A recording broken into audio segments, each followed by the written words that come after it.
sky with gold and rose. Thousands of people had followed Jesus. Men, women, children, their hearts hungry for his words, their bodies weary from the long walk.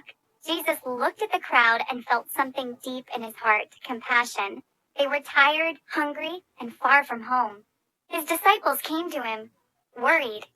"Lord," they said, "send them away so they can buy food." But Jesus shook his head gently. "Greater than. They do not need to go away. You give them something to eat." The disciples were stunned.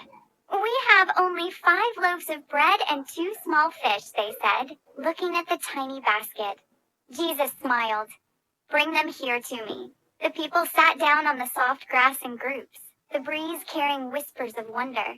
Jesus lifted the little loaves and fish toward heaven. He gave thanks, thanking his Father for what seemed far too little, and then began to break the bread. Piece by piece, he handed it to his disciples. They walked among the crowd, giving bread, and then fish, and then more bread, and more fish.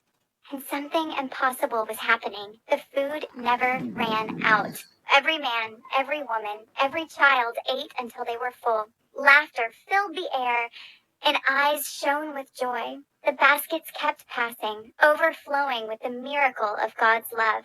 When everyone had eaten, the disciples gathered the leftovers and they filled 12 baskets. What began as almost nothing had become more than enough. The lesson: Jesus showed that even the smallest offering, placed in God's hands, can become a miracle. He not only fed their stomachs, he fed their souls, teaching them that with faith, there is always more than enough.